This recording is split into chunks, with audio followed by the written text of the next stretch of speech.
Itinudo na ni Kim Chiu ang pagsiselebrate ng Pasko na kahit hindi pa New Year ay nagpa-fireworks na siya agad. Ibinida ito ni Kim Chiu sa kanyang Instagram kung saan makikita sa video ang pa-fireworks ni Kim sa tinutuluyan nito sa Tagaytay. Malalaman sa caption ng post ni Kim ang pa-fireworks ay bilang pasasalamat nito kay Jesus Christ sa lahat ng blessing na natanggap at tinatamasa niya. Napuno ng saya at pabida ang selebrasyon ni na Kim nang magpakitang gilas ang ate nitong si Cam na nag-split na animoy hindi na ospital ilang buwan ang nakaraan. Tumalon rin ito sa pool at ginaya ng kanyang staff pati na ang pamangkin ng aktres. May bit-bit ring karaoke sina Kim at nagkantahan. Makikita sa larawan ang pagiging malapit ni Kim hindi lang sa kanyang pamilya kundi pati na rin sa kanyang mga staff. Sa kanyang Instagram post, ibinida ni Kim Chiu ang kanyang taus-pusong pasasalamat sa lahat ng biyayang natanggap niya ngayong 2024. With her signature smile, nag-reflect si Kim sa tahimik at maganda niyang tahanan na tila simbolo ng kapayapaan at tagumpay. Home where the heart is. Panimula ni Kim sa kanyang post, sinabi rin niyang sobra-sobra ang pasasalamat niya para sa taon at pinanghahawakan niya ang bawat sandali habang papalapit ang pagtatapos ng 2024. Beyond grateful for the blessing of 2024, this year has been a gift and I'm holding into every moment as it goes to a close, sabi ni Kim. Nagbigay pa siya ng thoughts para sa kasalukuyan at sa mga darating na taon. Sa comment section, nag-iwan ng sweet message ang kaibigan si Garlic Garcia.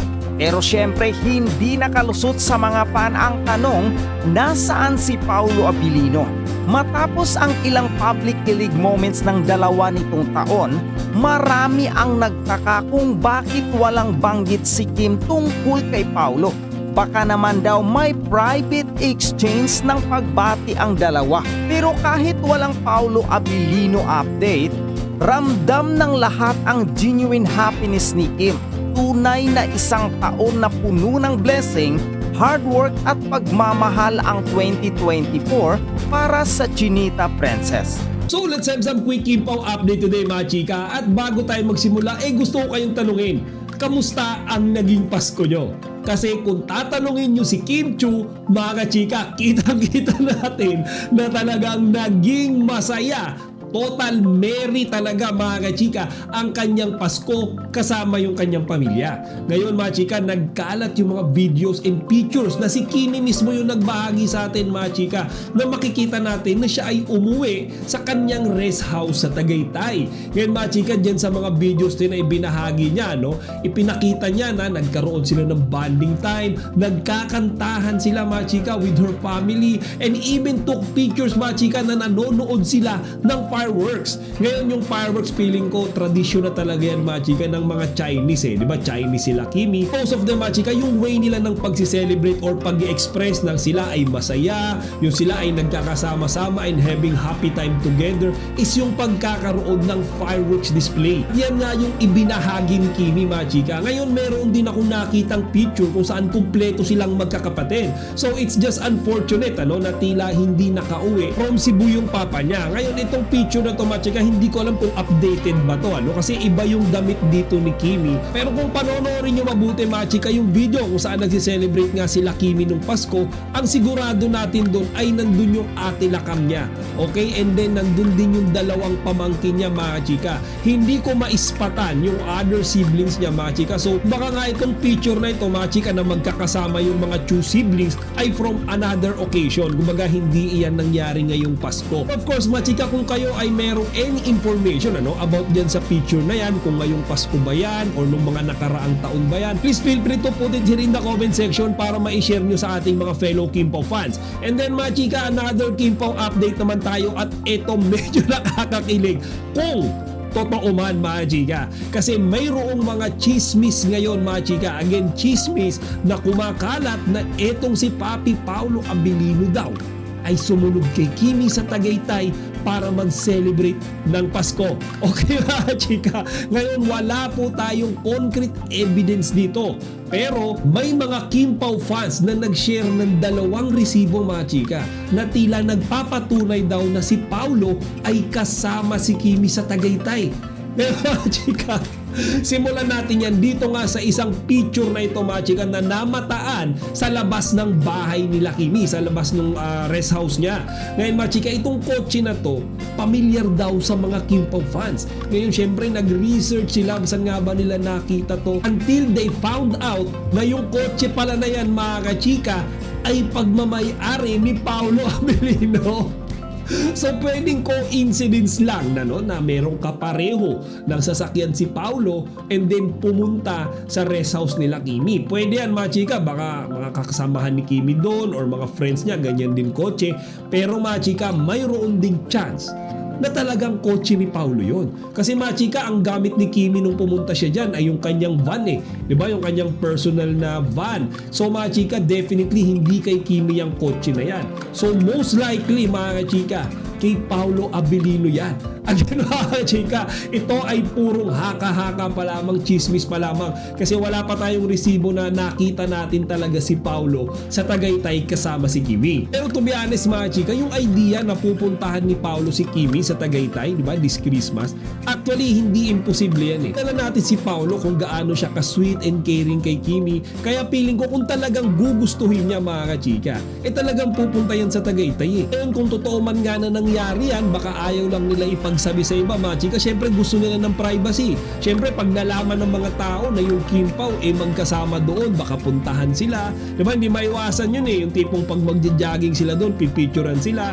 Siyempre mga chika, once a year lang yun eh. Diba? Once a year lang yung Pasko, makakapagpahinga sila. Baka gusto lang talaga nila ng privacy. Kaya siguro mga chika, hindi nila sinasabi sa atin kung totoo man na si Paulo nga ay pumunta sa Tagaytay. And then mga chika, yung isa pang resibo sa isang video dyan, maririnig natin ang isang lalaking kumakanta habang si Kimi ay nagsiselfie. Di ba? Nagsiselfie video siya. Ngayon, marami rin yung nagsasabi ng mga Kim Pao fans na most probably daw mga chika, si Paulo Abilino yung kumakanta. Bakit? Kasi mga chika, kaboses niya. Ngayon pinakinggan ko, somehow may resemblance. Pero of course, gusto ko rin tanungin yung opinion nyo. Sa tingin nyo ba si Papi Paulo yan? Or kaboses niya ba yan? Di ba mga chika? Merry Christmas!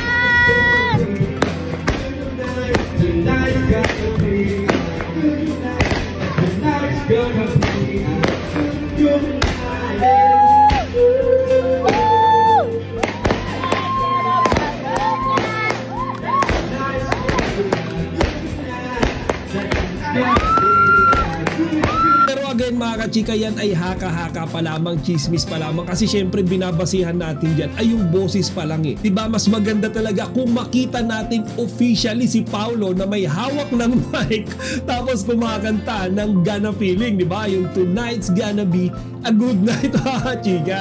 So yan mga chika, yung 2 resibo na nagkakalat nga ngayon online na ibinahagi ng ating mga fellow Kim Pao fans. Ngayon mga chika, napakaganda, nakakakilig, napakasarap isipin kung totoo man na ang Kim Pao ay magkasama kahapon, December 25. Actually, maski ako mga chika, umaasa rin ako or even nag-expect mga chika na sana kahit isang araw or 2 araw lang this holidays ay magkaroon ng private time together ang Kim Pao. Mag-celebrate sila ng silang 2 lang, magkaroon ng happy time, mag-bonding, and then i-share nila sa atin yung kanilang picture ng magkasama. Di ba mga chika, yun yung parang inaabangan nating paayuda eh. Di ba siguro huling paayuda ngayong taon. Sa kasalukuyan mga chika, yung video greetings lang na ibinigay nila sa atin ng magkasama ay yun nung sila ay nasa shooting nung My Love Will Make You Disappear. Di ba si Kimi nagbi-video siya doon mga chika na parang si Paulo inaantok na doon or napapagod. Pero in some way binati nila tayo ng Merry Christmas. Merry Christmas! Merry Christmas. Pag ganun ang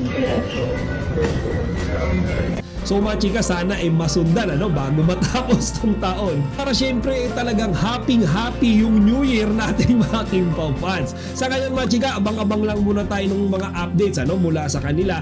Malay ba natin talagang maglabasan ang mga pictures and videos nila na magkasama ng Pasko, or baka naman sa New Year mga chika nila balak magkasama or magkita. We'll never know mga chika.